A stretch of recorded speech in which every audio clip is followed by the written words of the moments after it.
నమస్తే. నేను మీ బాబీ వర్ధన్. బీబీసీ వాయిస్ ఛానల్లోని ఓల్డ్ ఈజ్ గోల్డ్ వెండి తెర ముచ్చట్లు కార్యక్రమానికి స్వాగతం. ఇవాళ ప్రపంచ ప్రఖ్యాతి సంపాదించిన ఒక సినిమా గురించి నేను మీతో ముచ్చటించడానికి వచ్చాను. ప్రపంచ సినిమా ముఖ చిత్రానికి నియో రియలిజం రంగులద్దిన మహాదర్శకుడు విటోరియా డి సికా. ఇటలీకి చెందిన ఈ డైరెక్టర్ నియో రియలిజం అనే ఒక కొత్త కాన్సెప్ట్.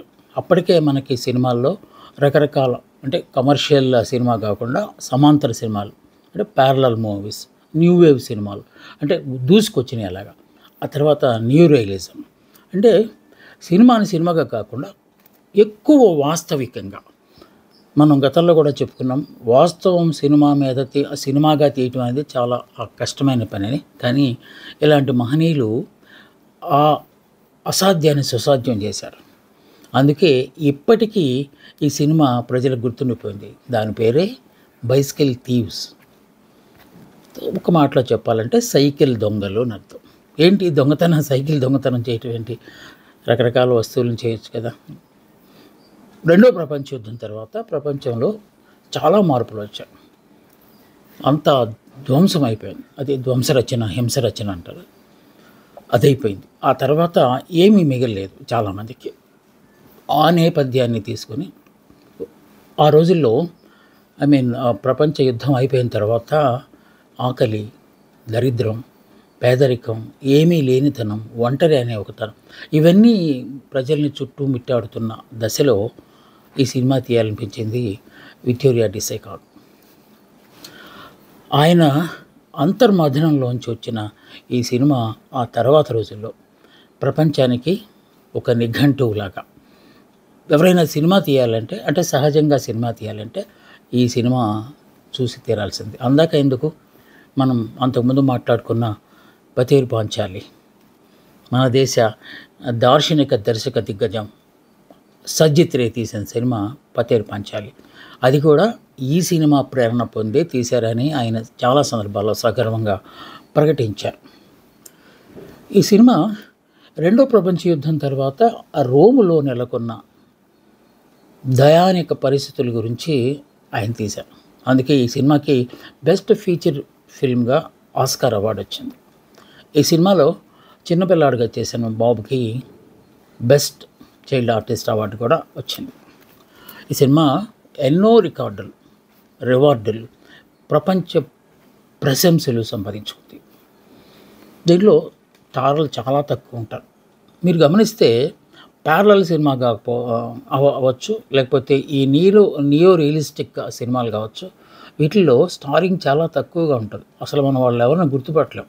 ఒకవేళ అప్పటికే ప్రాచుర్యం పొందిన హీరోనో హీరోయిన్నో కనుక ఆ సినిమాలో వాడితే వాళ్ళని పూర్తిగా గ్లామరస్ చేస్తారు. అంటే సహజంగా ఎలాగుంటారో అలాగే చేస్తారు. ఎందుకంటే సినిమా అంటే గ్లామరస్ ఫీల్డ్ కదా. సో గ్లామర్ని ఇక్కడ ఏమాత్రం పట్టించుకోరు, కేవలం గ్రామర్ మాత్రమే పట్టించుకుంటారు. అంటే ఆ సినిమా సహజంగా వచ్చిందా లేదా, జనాలకి నమ్మశక్యంగా ఉందా లేదా అనే కొన్ని అంశాలు మాత్రమే దృష్టిలో పెట్టుకున్నారు. అవన్నిటినీ కూలంకుషంగా పరిశీలించి ఈయన ఒక చిన్న కథ అల్లుకొని ఆ కథ చుట్టూ లాట్ ఆఫ్ సింబాలిజం అంటే ప్రతీకలు, అంటే దేన్ని డైరెక్ట్గా చెప్పరు, దాన్ని పోల్చి చెప్తారు. మనం అది ఉపమానం అంటాం కదా, అలాగా పోల్చి చెప్తారు. సో ఈ సినిమా అంతా అలాంటి సింబాలిక్ షాట్లతోనే, ఆ సీన్స్తోనే వెళ్తుంది. అందుకే ఇప్పటిదాకా ఆ సినిమాని ఇంతమంది గుర్తుపెట్టుకున్నారు. చాలా తక్కువ స్టార్స్ దీంట్లో ఉన్నారు. లాంబెర్టో మ్యాగియోని, అతనే మెయిన్ ఆంటోనీ పాత్ర వేసింది. ఎంజో స్టయోలా కొడుకు పాత్ర, బ్రూనో ఉంటారు బిడ్డ, ఆ పాత్ర వేశారు. అలాగే లియోనెలా క్యారల్ అని అప్పట్లో రంగస్థలంలో అక్కడక్కడ కొంచెం రాణించిన ఆవిడ భార్య మారియా రికీ పాత్ర వేశారు. ఈ 3 పాత్రలే ఈ సినిమాలో ప్రధాన భూమికలు పోషిస్తారు. ఓకే, సో తక్కువ తారాగణంతో ఎక్కువ చేయించిన సినిమా ఇదే. చాలా తక్కువ నిడివి, 1.5 hours ఉంటుంది సినిమా మొత్తం. కానీ ప్రపంచంలో కొన్ని వేల లక్షల గంటల పాటు ఈ సినిమా గురించి చర్చించుకున్నారు. ఇప్పటికీ చర్చిస్తూనే ఉన్నారు. ఎందుకంటే తీసిన విధానం కానీ, ఎంచుకున్న కథనం కానీ, ఇదంతా చాలా రికార్డులు సృష్టించింది. ఈ సినిమాలో చేసిన వాళ్ళెవరు వసుధ యాక్టర్స్ కాదు. ఉదాహరణకు ఈ సినిమాలో మెయిన్ రోల్ వేసిన వ్యక్తి ఒక ఒక ఒక ఫ్యాక్టరీ కార్మికుడు. అతను పట్టుకొచ్చారు. డిసికా అంటే మరి అంతే. మనకు కూడా బాలు మహేంద్ర అని ఒక డైరెక్టర్ ఉన్నారు కదా, ఆయన అదే సంధ్యారాగం అలాంటి సినిమాలు తీసిన ఆయన. ఆ సంధ్యారాగంలో ముసలాయన ఒక ఆయన ఉంటాడు. ఆ ముసలాయన వీధుల్లో పిల్లలతో బచ్చాలు ఆడుకొని ఉంటే పట్టుకుని తీసుకొచ్చి ఆ సినిమాలో హీరోని చేశాడు ఆయన. అలాగా వీళ్ళందరూ ఈ డిసికా దగ్గరే ప్రేరణ పొందారు. సో అలాగా జీవితంలోంచి పుట్టుకొచ్చిన పాత్రలోంచి ఈ సినిమా తీయాలనిపించింది ఆయనకి. అలాగే కొడుకు పాత్ర వేసిన స్టాలియో కూడా వీధి బాలుడు. ఆయన పిల్లలతో ఆడుకుంటూ ఉంటే అనాథ, అతను తీసుకొచ్చి దీంట్లో యాక్ట్ చేయించాడు. ఇక హీరోయిన్, హీరోలు హీరోయిన్లు ఏమి ఉండరు, మగ పాత్ర ఆడపాత్ర లేకపోతే బాలుడు పాత్ర ఇలాగుంటాయి. అంటే ఎందుకంటే స్టార్డమ్ అనే దానికి ఈ నియో రియలిస్టిక్ సినిమాల్లో ఏమాత్రం అవకాశం ఉండదు. సో అనుభవం వాళ్ళు లేకుండా వాళ్ళని తీసుకొస్తే వాళ్ళు మనం చెప్పినట్టు వింటారు. అదే సూత్రాన్ని ఈయన ఇక్కడ పాటించారు డిసికా. అదే కొంచెం ఎక్స్పీరియన్స్ ఉంటే షార్ట్స్ విషయంలో, సీన్ల విషయంలో కాంప్రమైజ్ అవ్వరు వాళ్ళు. కొంచెం ప్రతి నిమిషానికి టచ్అప్లు లేకపోతే పలానా యాంగిల్ అయితే బాగుంటుంది ఇలాంటివన్నీ వాళ్ళే డైరెక్టర్కి సజెస్ట్ చేస్తారు. సో అదే కొత్త వాళ్ళు అనుకోండి, డైరెక్టర్ ఏం చెప్తే అది కెమెరా ఆన్ అయ్యి ఆ తర్వాత మూమెంట్ లాగా. సో అందుకని ఈయన ఏం చేశాడు, కొత్త వాళ్ళని ఏమాత్రం అనుభవం లేని వాళ్ళను, ఇందాక మనం చెప్పినట్టు ఫ్యాక్టరీ కార్మికుని హీరోగా, అలాగే వీధిలో ఆడుకునే వీధి బాలుడిని ఒక ఇంకో ప్రధాన పాత్రలో, అలాగే చిన్న చిన్న వేషాలు వేసుకుంటున్నాం ఒక ఆవిడ రంగస్థల నటిని, ఇలాంటి వాళ్ళని తీసుకొచ్చి దీంట్లో వేయించడం వల్ల అతనికి ఖర్చు తగ్గడం మాట అటుంచి స్టూడియోలోకి వెళ్ళి సినిమా తీసే అవకాశం లేకపోతే అవసరం రాలేదు. ఆయన శిథిలమైపోయి విచ్ఛిన్నమైపోయిన, అదే యుద్ధం తర్వాత విచ్ఛిన్నపోయిన రోమ్ నగర వీధుల్లోనే ఈ సినిమా అంతా తీశారు. అదే కాసేపు ఆ పిల్లలని వాళ్ళందరినీ వచ్చే ట్రాఫిక్ని కొంచెం కంట్రోల్ చేసుకొని మొత్తానికి ఆ సినిమా తీసేది. ఎందుకంటే ఈ సినిమా అంతా రోడ్డు మీద ఉంటుంది. చాలా తక్కువ సీన్లు ఇండోర్ అంటే ఇంట్లో ఉంటాయి. అంటే ఆ హీరో తాలూకు ఇంటిని చూపించాలి కనుక అక్కడ కొంచెం తీశారు, మిగతాదంతా రోడ్డు మీద తీశారనమాట. సో సహజత్వం ఉట్టిపెడాలని, అంటే ఒక నేరేటివ్గా కూడా చెప్పొచ్చు మనం. పలానా రోజుల్లో రోమ్ నగరం శిథిలం అయిపోయింది, ఒక్క భవనం లేదు, మొత్తం కూలిపోయాయి అని మనం స్క్రిప్ట్ చేసి నేరేట్ చేయొచ్చు, గ్రాఫిక్స్ కూడా చూపించవచ్చు. అలా చూపించకుండా శిథిలత్వాన్ని డైరెక్ట్గా ఆయన చూపించారు. అందుకోసమని రోమ్ నగర వీధుల్లోనే ఆ షూటింగ్ అంతా చేశాడు. ఇంకా ఆశ్చర్యంగా అంశం ఏంటంటే ఈ సినిమాలో చేసిన వాళ్ళు ఎవరికి డబ్బులు ఇవ్వలేదు. అంటే డబ్బులు ఎగ్గొట్టాడని కాదు, అంటే ఆయన దగ్గర చాలా తక్కువ బడ్జెట్తో ఈ సినిమా తీశాడు. సినిమా రిలీజ్ అయిపోయిన తర్వాత ఇంత, అంటే ఆయనకు తెలుసు సక్సెస్ అవుతుందని, ఇంత అనూహ్యమైన విజయాన్ని సాధించడం అనేది ఆయనకు కూడా, ఆయన ఊహలకు కూడా అందలేదు. అందుకోసమని ఆ సినిమా రిలీజ్ అయిపోయి సూపర్ సక్సెస్ సాధించిన తర్వాత కమర్షియల్గా కూడా, అంటే కమర్షియల్ ఇన్ ద సెన్స్ ఆర్థికంగా కూడా డబ్బులు వెనక్కి వచ్చిన తర్వాత ఇల్లు అడ్రస్లు కనుక్కొని మరీ వెళ్ళి నటించిన వాళ్ళందరికీ డబ్బులు ఇచ్చారట డిసికా గారు. మన సినిమాల్లో కూడా, అంటే కంపారిజన్ అంత పెద్దది కాకపోవచ్చు కానీ మన సినిమాల్లో కూడా నారాయణమూర్తి గారు అని ఈ విప్లవ సినిమాలు తీస్తారు కదా, ప్రజా సినిమాలు, అదే ప్రజా గొంతుకులు వినిపిస్తారు. ఆయన కూడా అంతే పాపం, అందరిని రిక్వెస్ట్ చేసి అన్న సినిమాలు చేయించి, ఒకవేళ ఆ సినిమాలో డబ్బులు వస్తే ఇంటికి వెళ్ళి నడుచుకొని వెళ్తారు. ఆయన తెలుసు కదా, ఇప్పటిదాకా ఆయనకి ఏ వాహనాలు కూడా వెళ్ళి వాళ్ళందరికీ డబ్బులు చెల్లించడం అనేది నారాయణమూర్తి గారు చేస్తారు. సో ఇక్కడ ఈ డిసికా గారు కూడా సినిమా అయిపోయిన తర్వాత వెళ్ళి వాళ్ళందరికీ డబ్బులు పంచి ఇచ్చారట. సో ఏ మాత్రం కమర్షియల్ వాల్యూస్ కానీ ఎంటర్టైన్మెంట్ కానీ ఈ సినిమాలో ఉండదు. అందువల్ల ముందు చూసిన వాళ్ళు, మన రషెస్ చూసిన వాళ్ళు ఈ సినిమా ఆడదు, అది ఎక్కడ సినిమా తాలూకు ఎంటర్టైన్మెంట్కి అలాంటిది ఏమీ లేదు అని చెప్తే ఆయన ఏం మాట్లాడలేదు కానీ నవ్వి ఊరుకున్నారు. ఇంకా కొంతమంది అయితే అది సినిమా అంటే సినిమా ఎలా అవుతుంది, అది ఓన్లీ డాక్యుమెంటరీ లాగా ఉంది అని చెప్పి అన్నారట. ఈయనకి డాక్యుమెంటరీ డెఫినేషన్ బాగా తెలుసు. డాక్యుమెంటరీ అంటేనే రియాలిటీ ఆన్ రీల్స్. సినిమాలో వాస్తవికతను చిత్రీకరించడానికి ఆస్కారం ఉన్న ఫార్మేట్నే మనం డాక్యుమెంటరీ అంటాం. అయితే నా నేను చేసిన ప్రయత్నం ఫలించిందనమాట. అంటే డాక్యుమెంటరీ లాగా ఉంది అన్నారంటే సహజంగా ఉందని వాళ్ళు నాకు పరోక్షంగా సర్టిఫికేట్ ఇచ్చిన కదా అని చెప్పి ఆయన చాలా సాటిస్ఫాక్షన్ పొందారు. తర్వాత సినిమా రిలీజ్ చేశారు. అది 1948లో ఈ సినిమాని రిలీజ్ చేశారు. రిలీజ్ చేస్తే యుద్ధానంతర జీవితాన్ని చిత్రీకరించడం వల్ల ప్రజలందరూ దాంతో కనెక్ట్ అయ్యారు. ఓహో, ఈ మన జీవితం కూడా ఇలాగే ఉంది కదా అని చెప్పి కనెక్ట్ అయిపోయి విపరీతంగా ఆ సినిమాను ఆదరించారు. ఆస్కార్లో ఫస్ట్లో నిలిచింది ఆ సినిమా. సో ఏంటి స్థూలంగా ఈ కథ ఏంటంటే భార్యాభర్తలు, ఒక బిడ్డ, అంతే. సో అతనికి ఏ ఏ ఆదాయ వనరు లేదు, అంటే ఉద్యోగం లేదు, అతను స్థితిమంతుడు కాదు. ఈ తర్వాత ఉన్నది కూడా కోల్పోయారు యుద్ధం వల్ల. సో ఎలాగోలా భార్య బిడ్డలను బతికించుకోవాలని చెప్పి ఆయన ఉద్యోగ వేట కోసం బయలుదేరుతాడు. సో పరిస్థితి అసలు ఏం బాగలేదు రోమ్లో. అలాంటి పరిస్థితులు ఉద్యోగాలు ఎవడిస్తాడు? అసలు ఉద్యోగాలు ఇచ్చే సంస్థలేవి? సో ఇలాగా తిరుగుతూ అలసిపోతుంటాడు. ఒక రోజున ఒక అడ్వర్టైజింగ్ కంపెనీకి వెళ్తాడు. అంటే మనం రోడ్డు మీద పెద్ద పెద్ద బ్యానర్లు లేకపోతే ఇవి స్టాండ్లు పెట్టి ఇవి పెడతారు కదా. సో అలాంటి కంపెనీకి వెళ్తాడు. వెళ్ళి నాకు ఉద్యోగం కావాలి సార్ అంటే, అతను కొంచెం యాక్టివ్గానే ఉంటాడు కనుక, నువ్వు ఉద్యోగం చేస్తావా? అయితే మా అడ్వర్టైజ్మెంట్ పోస్టర్లు గోడల మీద అంటించాలి అని చెప్తాడు. దాన్ని ఏముంది సార్, నేను చేస్తాను అంటాడు. కానీ అవి నేల మీద అంటే కింద కాదు పైన అంటించాలి కనుక నీకు సైకిల్ ఉందా అని అడుగుతారు. సైకిల్ లేదు. సైకిల్ లేకపోతే ఉద్యోగం లేదు. అంటే ఈ సైకిల్ అనే చిన్న థీమ్ని ఎందుకు తీసుకున్నాడు ఆయన అంటే, సైకిల్ అనేది ముందుకి సాగే ఒక యంత్రం లేకపోతే వాహనం అనాలి. ఆ ముందుకు వెళ్ళడమే ప్రోగ్రెస్. సో ప్రోగ్రెస్కి సింబాలిక్గా ఆ సైకిల్ని, అలాగే సైకిల్ చక్రం అంటే తెలుసు కదా మీకు. చక్రం తిరుగుతూ ఉంటుంటుంది. మొట్టమొదట ఊసలు కనపడతాయి, తర్వాత చక్రం తిరిగిన తర్వాత ఏవి లేని శూన్యం కనపడుతుంది అక్కడ. అంటే సో అతను సెట్ అయిపోయింది లైఫ్ అని. సో ఇలాంటి రకరకాల సింబాలిక్ యాటిట్యూడ్ని లేకపోతే స్టైల్ని సైకిల్ అనే ఒక వాహనాన్ని పెట్టి ఆయన తీశారు.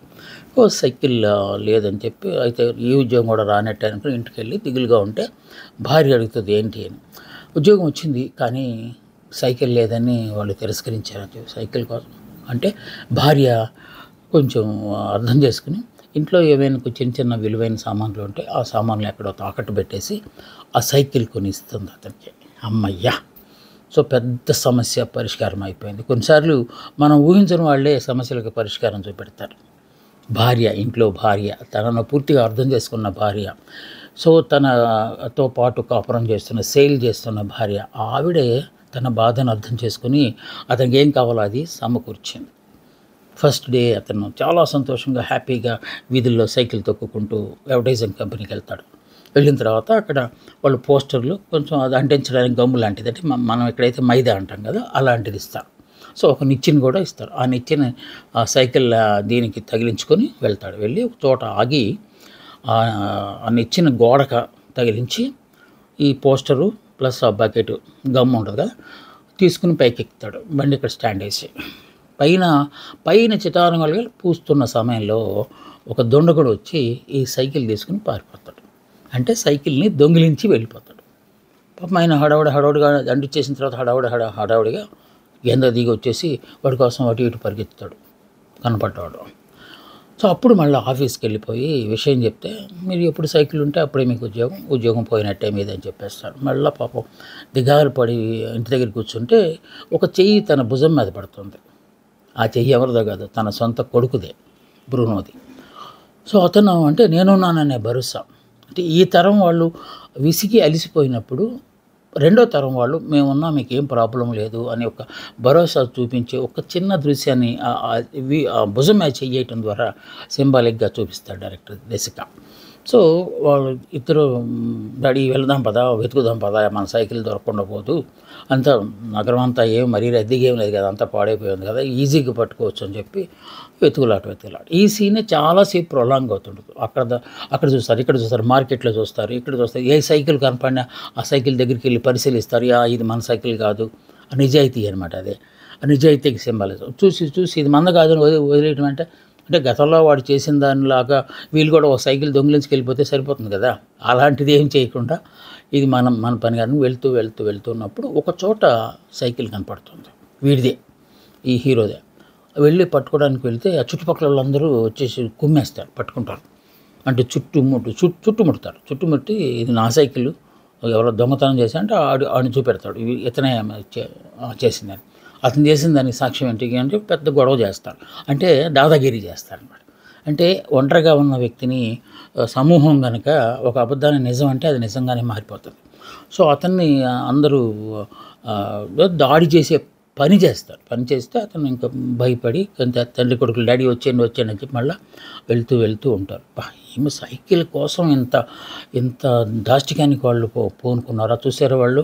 వాడినే సపోర్ట్ చేశారు, నాలాంటి పేదవాడిని ఆవిడ సపోర్ట్ చేయట్లేదు అనుకుంటూ వెళ్తున్న చోట చాలా సైకిల్ స్టాండ్ పెట్టి ఉంటాయి. అంటే అది షాప్ అయినా అయి ఉండొచ్చు, లేకపోతే సైకిల్ మెకానిక్ షాప్ అయినా ఉండొచ్చు. మెల్లగా అటు ఇటు చూసి సైకిల్ ఒకదాన్ని అతను దొంగిలిస్తాడు. అంటే ఏ సైకిల్ని తాను పోగొట్టుకున్నాడో అదే మార్గాన్ని అనుసరించి ఇంకొక సైకిల్ని తాను తీసుకుని వెళ్ళబోతున్న సమయంలో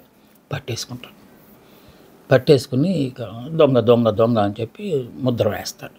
మళ్ళీ నేను సైకిల్ దొంగిలించి దొంగనైతే నా సైకిల్ తీసుకెళ్ళిన వాడిని ఏమంటారైతే అని కాసేపు ఆలోచించి ఈలోపు వాళ్ళు రకరకాల చివాట్లు వేస్తారు. ఆ చివాట్లు వేస్తున్నది బిడ్డ చూస్తూ ఉంటాడు. అతను సిగ్గుపడిపోతాడు అనమాట. ఎందుకంటే కొడుకున్నాడు ప్రక్కన. అదే ఒంటరిగా వచ్చి ఉంటే ఏదో దులిపేసుకుని వెళ్ళిపోవచ్చు. కానీ కొడుకు అంటే రాబోయే తరానికి ప్రాతినిధ్యం వహించబోతున్న బిడ్డ తన ప్రక్కనే ఉన్నాడు. తన ప్రక్కన ఉన్నప్పుడే ఎదుటి వాళ్ళ హేళనలన్నీ భరిస్తున్నాడు. అప్పుడు మళ్ళా ఈసారి ఇంకో చేయిని పట్టుకుంటాడు. అది కూడా సింబాలిక్గా చూపెడతాడు. అంటే తోడుంటే మనిషి ఏదైనా సాధించవచ్చు అని చెప్పి మళ్ళీ వాళ్ళిద్దరూ వెళ్తూ సైకిల్ వెతకడానికి బయలుదేరుతూ లాంగ్ షాట్లో చాలా పెద్ద జనసమూహంలో కలిసిపోతారు. ఆ సినిమా అక్కడితో ఎండ్ అవుతుంది.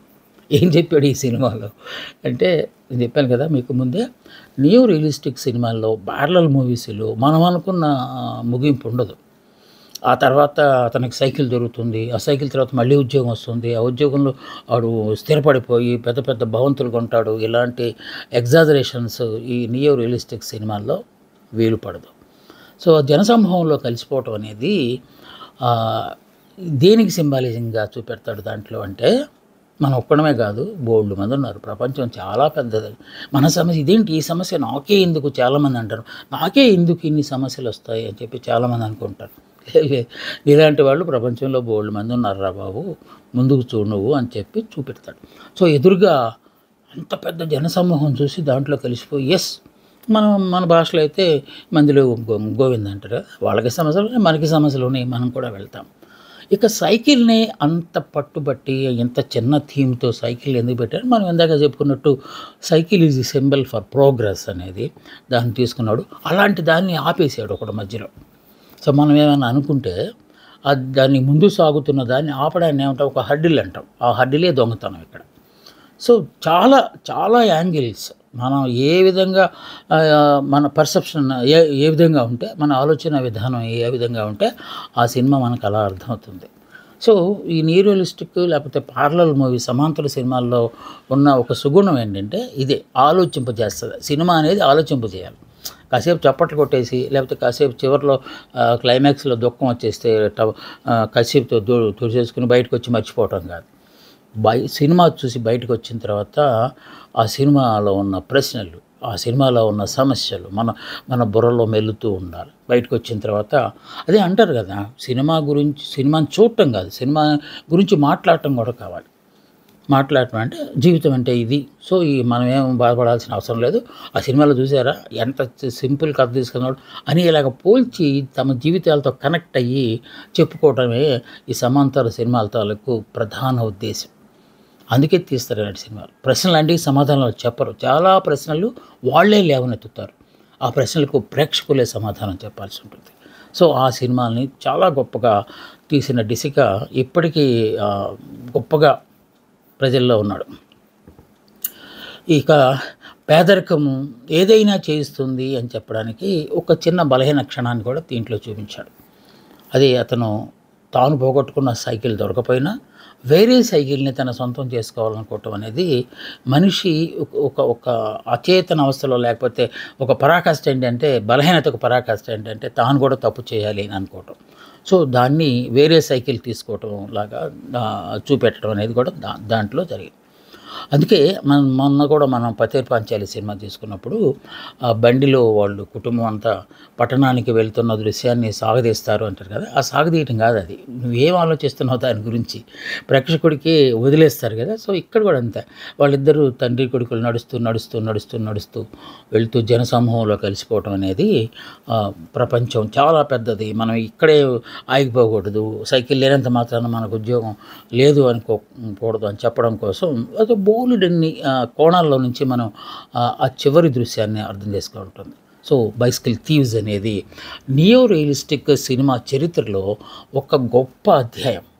నియో రియలిస్టిక్ గ్రంథం కనుక ఎవరైనా రాస్తే ఇది మెయిన్ చాప్టర్ అవుతుంది. అందుకే ఇప్పటికీ 48లో తీసిన సినిమా అయినప్పటికీ ఇప్పటికి కూడా ప్రపంచంలో ప్రజలందరూ దీని గురించి డిస్కస్ చేస్తారు. ఆ మాటకు వస్తే సినిమా ట్రైనింగ్ ఇచ్చే FTI లాంటి, ఫిల్మ్ ఇన్స్టిట్యూట్ ఆఫ్ ఇండియా లాంటి సంస్థల్లో ఈ ఒక్క సినిమా మీదే ఒక రోజంతా మాట్లాడతారు. ఓకే, సో అంత గొప్ప సినిమా మీకు డెఫినెట్గా దొరుకుతుంది యూట్యూబ్లో. బైసికల్ థీవ్స్ బై విక్టోరియా డిసికా అంటే కొట్టేస్తే మీకు వస్తుంది. 1948లో తీసిన సినిమా. మీరు కూడా ఈ సినిమా చూసి ఎంజాయ్ చేయండి. మళ్ళా ఇంకొక మహత్తరమైన సినిమాతో నేను మీ ముందుకు వస్తాను. అందక సెలవు. నమస్తే, మీ బాబీ వర్ధన్.